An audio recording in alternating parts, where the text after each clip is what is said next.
برحمتك يا أرحم الراحمين. Discussing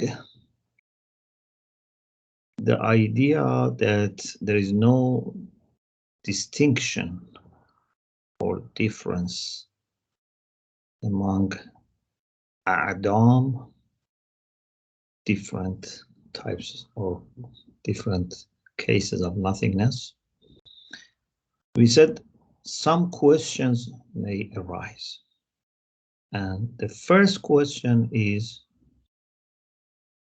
that the way we understand and the way our mind works is that Adam of Zayd is different from Adam of Amr in mind. Our mind can understand that Adam of Zayd is different from Adam of Amr. But is this only in our mind? So what about outside? Can't they be distinct also outside? So we were trying to explain this and the time of Salat approach, so we start. Now we continue. Ayatummah Mutahhari says that there is a way to answer this which is more compatible with Asalatul Mahiyya. It's not wrong because, you know, we said in discussion about Asalatul Wujud that when we prove Asalatul Wujud or primordiality of existence, still many things that traditionally have been said, which is based on Asalatul Mahiyya, can be correct, but would not be the best way of explaining things, because Mahiyya is not a kind of illusion or something which is totally wrong. Just the thing is that Mahiyya is subordinate to Wujud. And if something is subordinate to Wujud, so it's better that we shift our attention to Wujud and explain things according to Wujud. This is the point. Otherwise, still many of points are correct.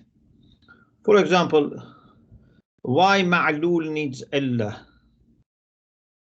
You can still say because Mahiyya is mutasawiyatun nisbata ila al-wujud wa al-'adam, and therefore in order to prioritize wujud over Adam, it needs Allah.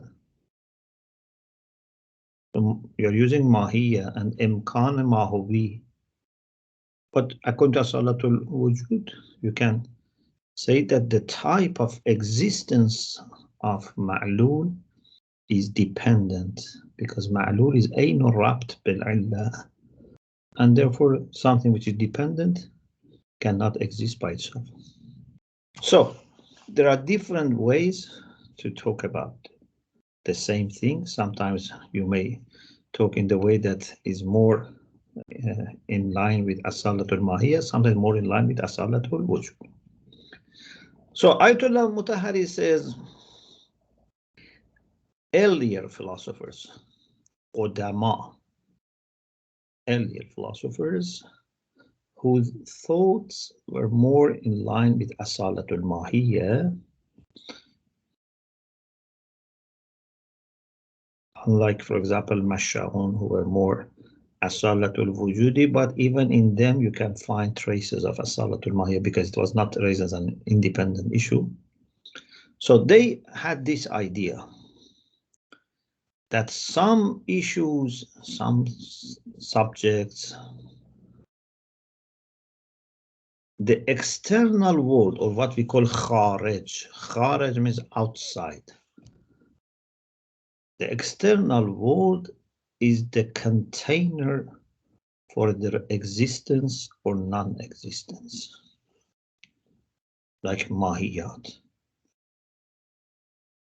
Mahiyya either exists outside or doesn't exist outside. But there are other things that Kharij is container for themselves, not for their wujud or adam. Like what? Like wujud and adam. Kharij, the external world, is not the container for wujud of wujud or for adam of adam. It's for wujud or for adam. Indeed, all secondary philosophical intelligibles, we said اتصاف في الخارج, عروض في الذهن, اتصاف في الخارج. So they all can be something that in the external world we can find and use them as predicates. So therefore what they say is that when we say Zaydun mawjudun, it means that Kharij, the external world, is the container for existence of Zayd and is the container for wujud. Because we said the second type is that it's container for the subject itself. For wujud and adam means they exist outside. But for mahiyya means their wujud and adam are outside. When we say Zaydun ma'dumun, it means that the outside world is the container for adam of Zayd, and also the external world is the container for adam. And then after that, they used to say that mawjud or ma'dum, which are external, they are something that Kharij is their container. So they try to solve the problem in this way, to say that there is a way to consider Kharij or external world as container, but not for their adam or for their wujud, for themselves.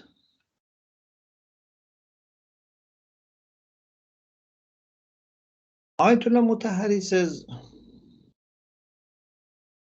it seems that this solution wants to suggest that wujud and adam are neither mawjud nor ma'dum.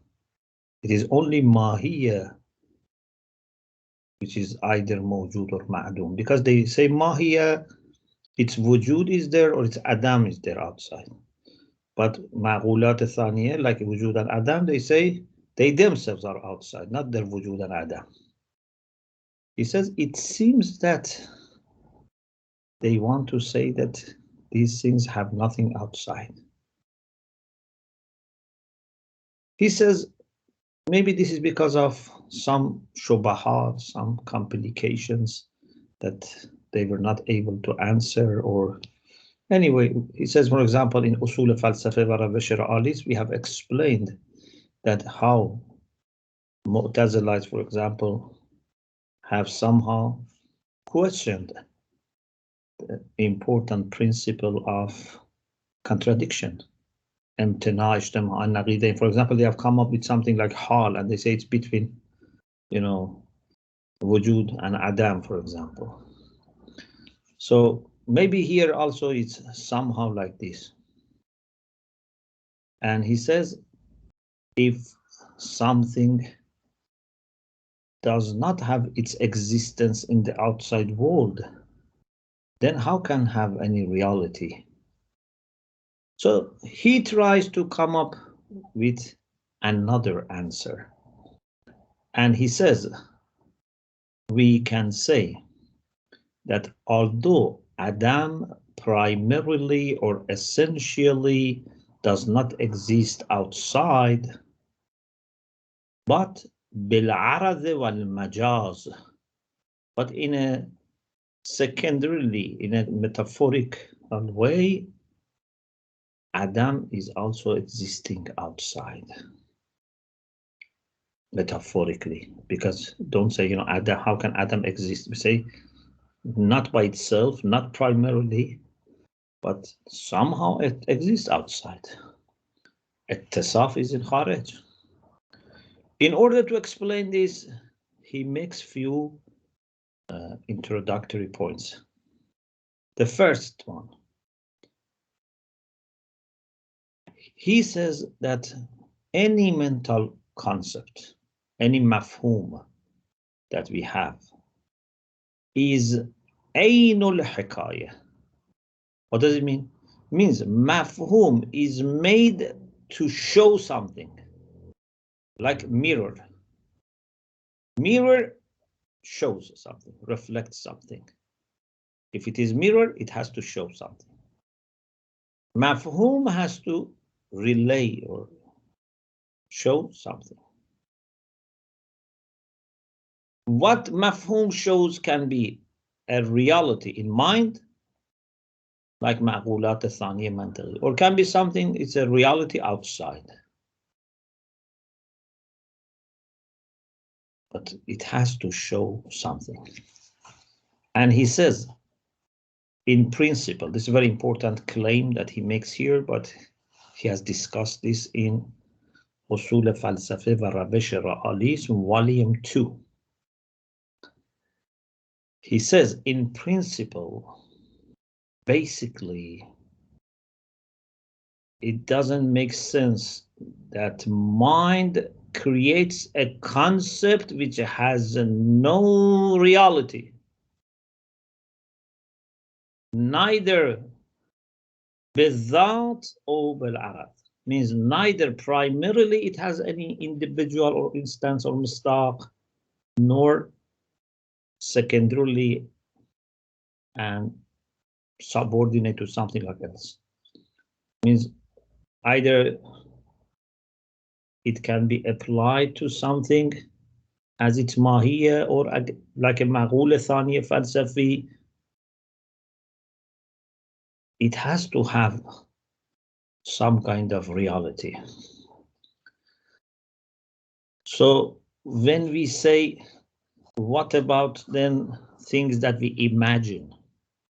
In the footnote, he says, if you say, what about those takhayyulat, those imaginary things? For example, we imagine a person with, 7 heads, for example. He says, here,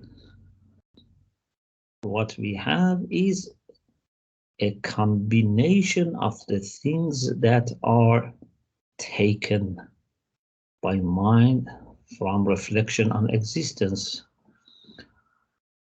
We are not talking about these things. We are not saying that because where there is a concept of a person with 7 heads, so there must be a person with 7 heads. No. But we are talking about the initial, original concepts.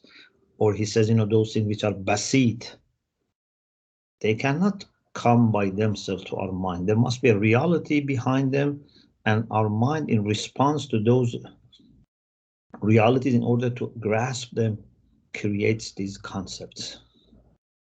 So this is one point. If, in brief, let me read for you. He says, اساساً معنا ندارد که ذهن مفهومی را بسازد که آن مفهوم هیچ گونه مصداقی نداشته باشد. In principle, there is no way. It doesn't make sense. It's absurd to say that mind may create a concept which has no instance, neither بالذات or بالعرض. Before we continue, let me explain for you something.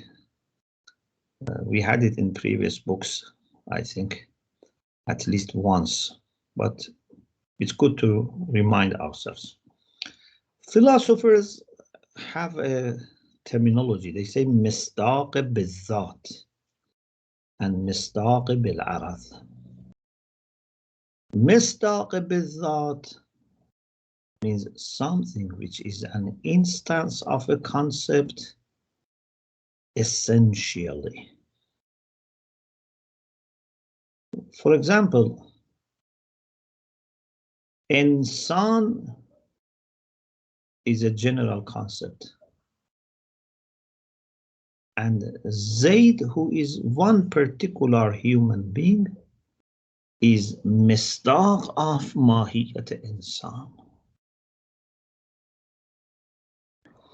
According to أصالة الماهیة, Zayd is مصداق بالذات for ماهیت انسان. Is an instance which primarily falls under the general or universal concept of human being.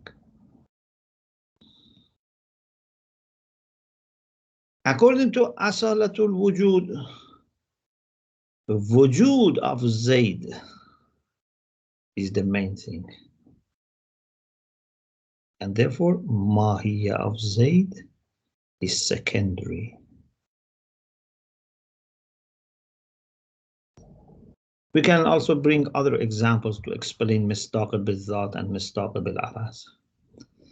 For example, if we have, for example, say, if there is a concept like,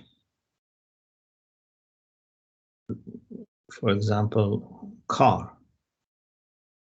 Mistaq bil-Dhat for car is something that has all the essentials of car.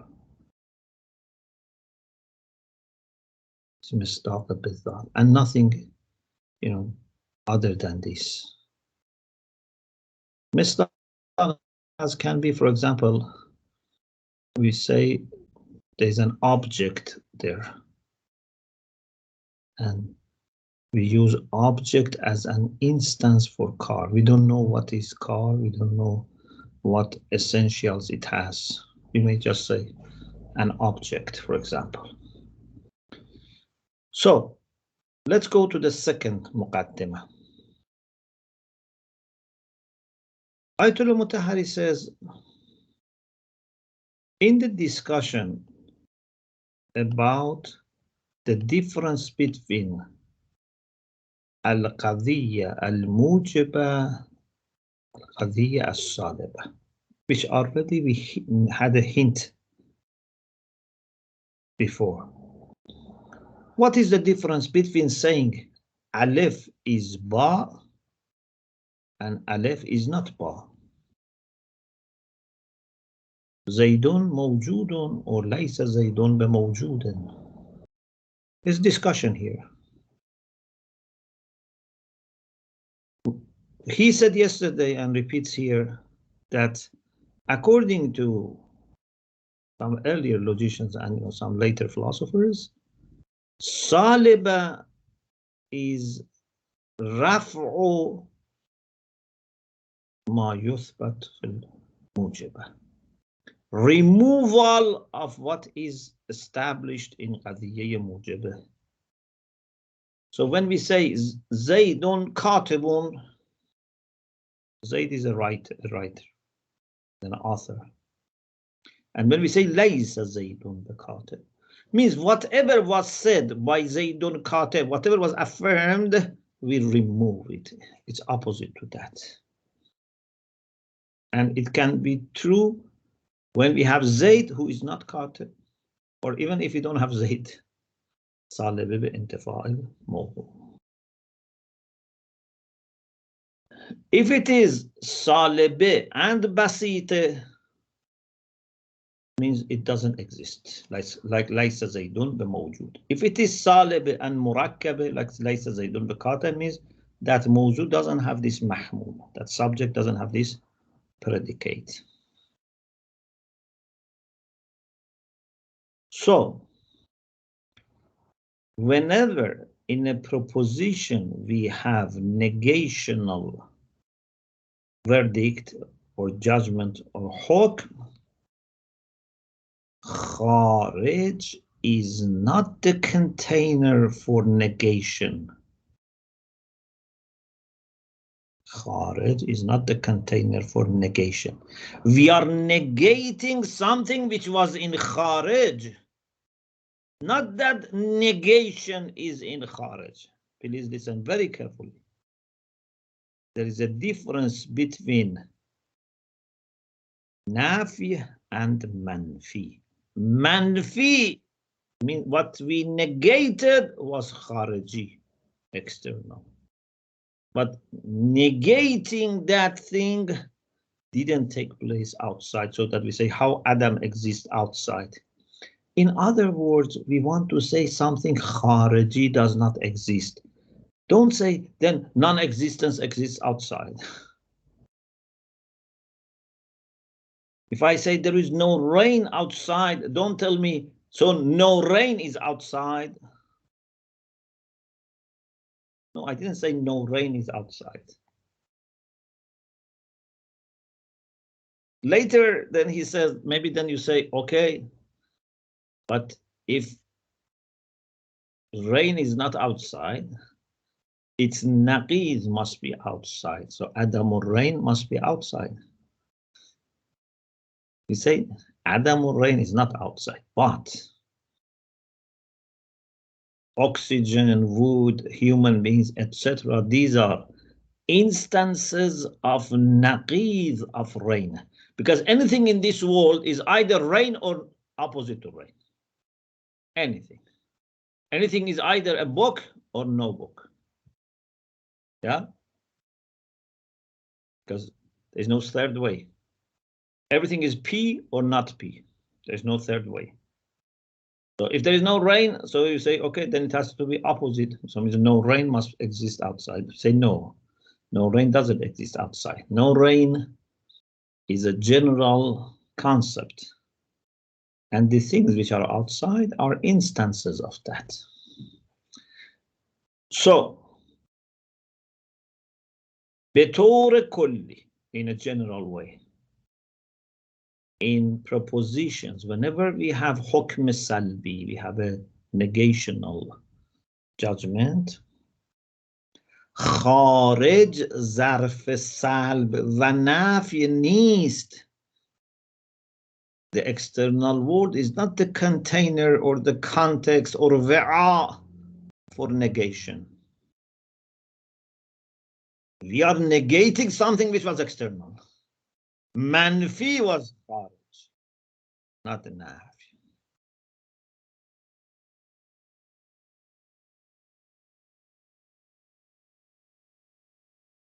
Then he says, for qadaya, we have sulub, salb. For tasawwurat, we can say e'dam. Sulub, which is negations. These are, according to Ayatummah Mutahhari, things that are not in the external world. In our mind, we negate. And these sulub are different. For example, to say Zayd is not a katib is different from saying Zayd is not a sha'ir, or Amr is not a katib. They are different from each other. But when it comes to tasawwurat, to conceptions, for example, we say rain is not existing, and then opposite to rain, Adamu Zayd is true. But where is Adamu rain? Here we say anything that exists other than rain, we consider it to be an instance of naqiz of Zayd. So naqiz of Zayd by itself is a concept, but it can be applied to different things that exist. In this case, we don't have problem, because Adam is Adam of something specific, and the things which are also instances of it are external. There is no problem of saying Adam how can exist outside. In other words, it's just an analysis of mind.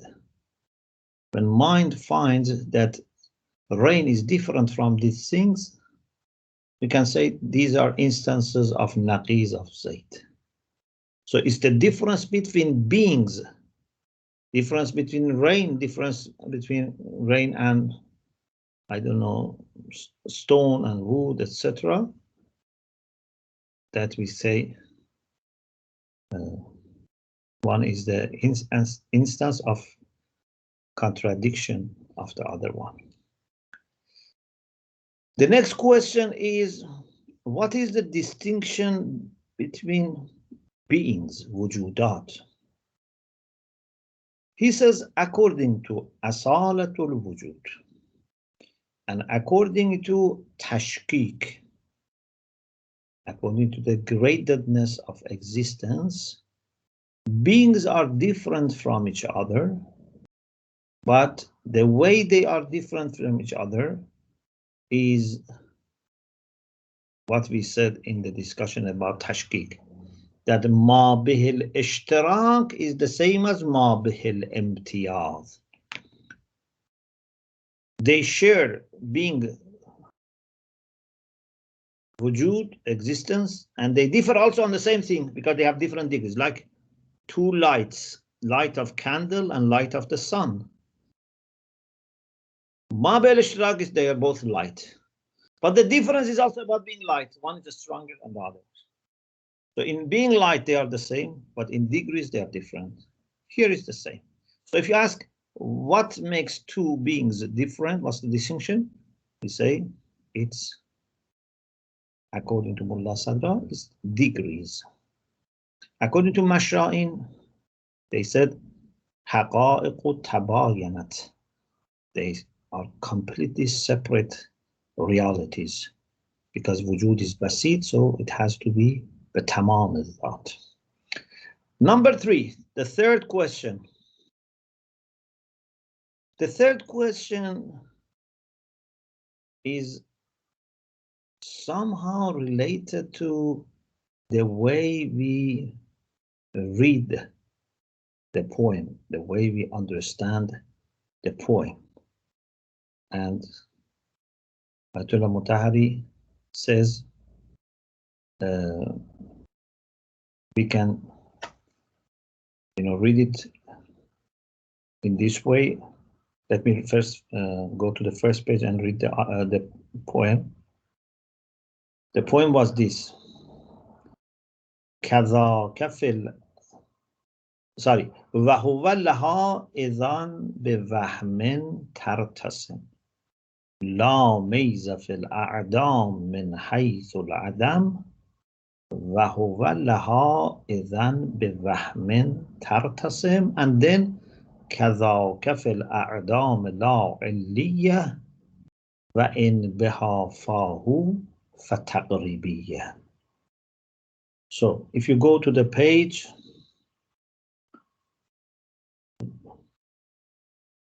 page 137, according to the version that I have, he says one way is to say that Adam as such doesn't have multiplicity, and its multiplicity, its diversity, its kathra, it's because of what Adam is attributed to or added to.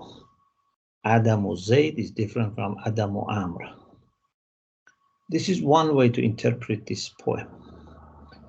The second way of interpreting this poem is to say that Adam has two aspects, two ways to consider, two haysiyah, two aspects you can say.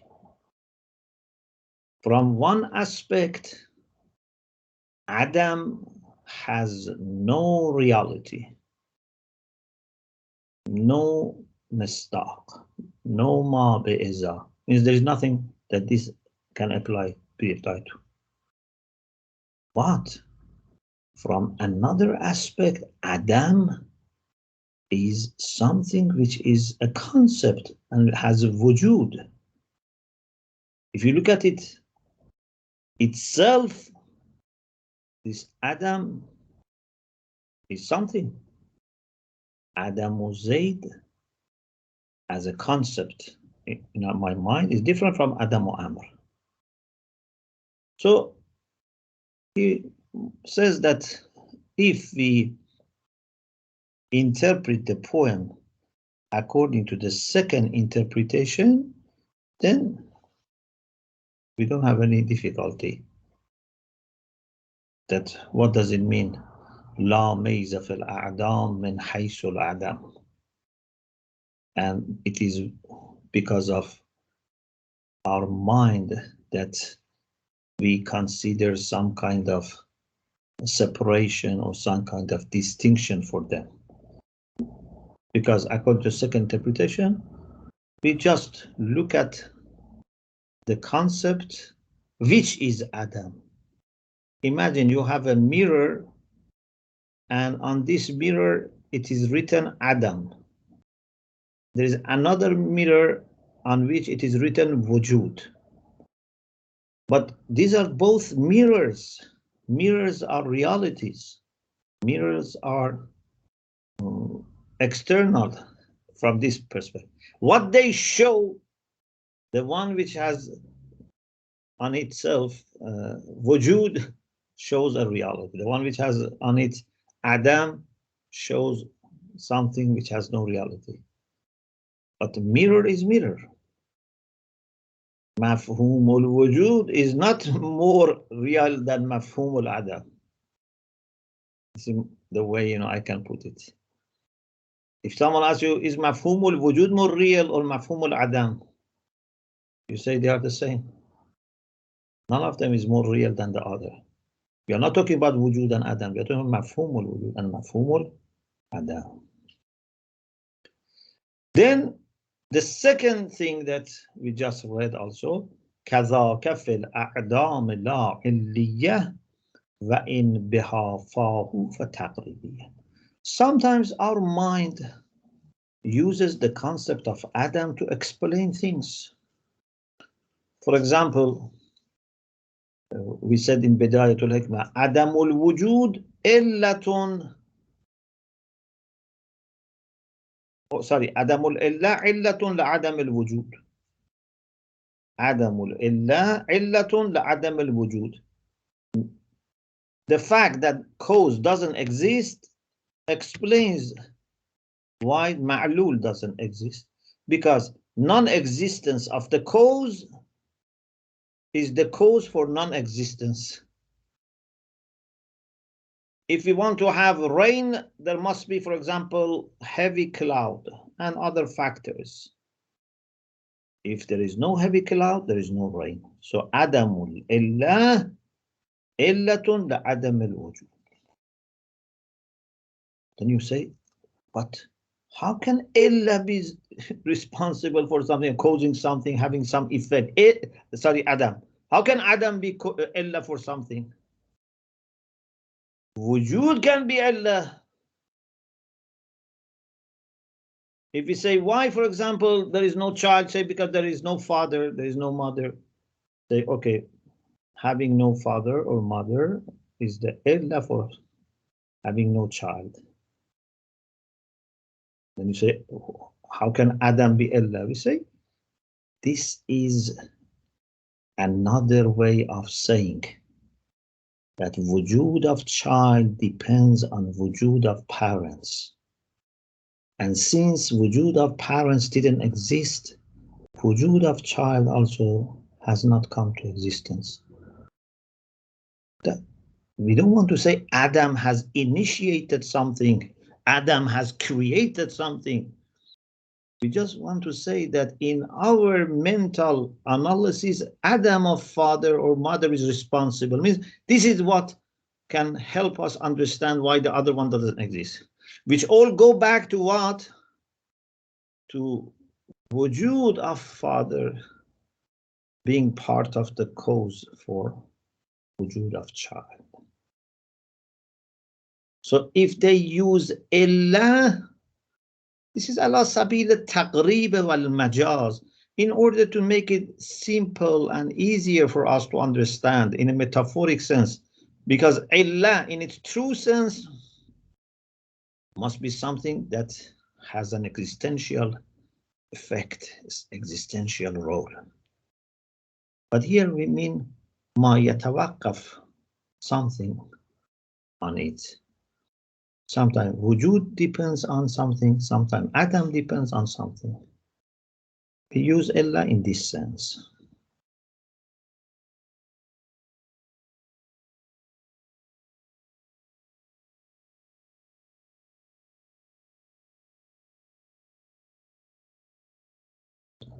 Ayatummah Mutahhari says at the very end of this discussion, he says, آنجا که میگوییم فلان امر وجودی علت فلان امر عدمی است. Sometimes, for example, we say because of, for example, lots of insects, there is no good harvest. So, ma'lul is no harvest. Cause is there are lots of insects. Here is also connected to our discussion. How wujud can cause adam? Again, this is a matter of analysis. For having good harvest, we need certain things to exist, like muqtazi and shurut, and certain things not to exist, like mawane, obstacles. Existence of obstacle means that illa is not complete. This is what we say. We say, wujudul mane illatun la'adam al-ma'lul. Or sometimes can be adam cause for wujud. For example, we say there was no enough rain, so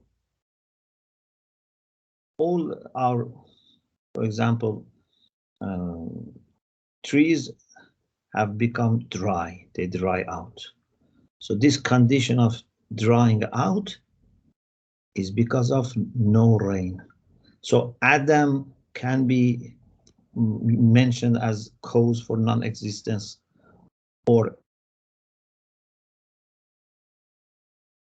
all are tahleel, analysis of mind. All go back to one thing, and that is causality of a real cause for a real effect. When muqtazi, shurut, mawane, all are in the way that we need, ma'lul certainly is there. If something is missing, ma'lul cannot exist, and you have the adam of ma'lul.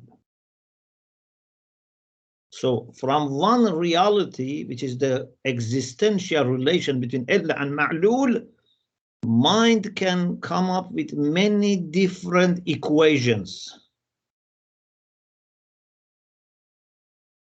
This is the power of mind. And you have to then understand Eliya in a different way. Eliya, which is between existential cause and existential effect, is different from Eliya, which is only in mind, like adamul illa illatun la adamil ma'lul. The next discussion is the famous discussion, امتناع إعادة المعدوم بعينه. Some people have thought, we had this in Bidaya, we had this in Falsafi Muqaddamati, we had this in Kashful Murad, in many places. Some people have thought that resurrection is a matter of something that stopped to exist being given existence again. This person was living and existing, died and finished, and then it's resurrected. We say no. If something doesn't continue to exist, if something stops to exist, it's finished. You cannot bring it back. If you bring back, it would be that second, another thing. Ma'ad is not a matter of something stopping to exist altogether and then giving existence again for the second time. We die, but we don't stop to exist. So, i'adatul ma'dum ba'ayna, to bring ma'dum back, the same thing, it's impossible. But ma'ad is different. So this is our discussion, inshallah, the next session. Alhamdulillah Rabbil Alameen.